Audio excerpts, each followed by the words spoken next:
Guys সবাই কেমন আছেন? আজকে একটা রেসিপি লয়ে আসছি, ওইটা হচ্ছে কই সর্ষে পাপা। এটা মনে লাগতেছে আমার কই মাছ। কই মাছটা ভালো করে হলুদ লবণ শুকনো মরিচে করে দিয়ে ভালো করে মাছটা মাহালাম, এমনভাবে মায়াম যাতে মাছটির গায়ের মধ্যে সুন্দর করে হলুদ লবণটি ঢোকায়। পরে দেওয়া আমি হচ্ছে সর্ষে বাটা দিয়ে আবার ভালো করে মাখা জায়গা করবাম।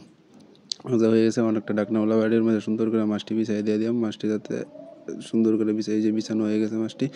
পরে হয়েছে সরিষা বাটার যে বাটির জলটা আছে ওইটা হয়েছে দিয়ে আবার জল দিয়ে লাড়াই ছাড়াই দিলাম যাতে পানিটাকে সুন্দর মতো মিক্সড হয়। এখন হচ্ছে কয়েকটা রসুনের কোয়া হয়েছে এটার মধ্যে দিয়ে দিলাম যাতে সুন্দর টেস্টটা ভালো হয়।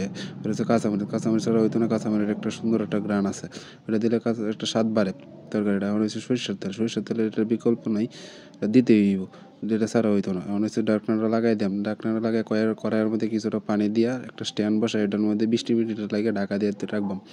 ঢাকা দিয়ে রাখলে আবার 20 মিনিট পরে ডাকনাটা খুলে দেওয়া, আবার বাড়িটা নামায় রাখবাম। আমার মুখটা খুলবাম আর কি। ওটাতে অনেকটা অস্থির একটা কালার আইসে, আপনারা এটা করে বাসায় খাইন যে অনেক ভালো লাগবো।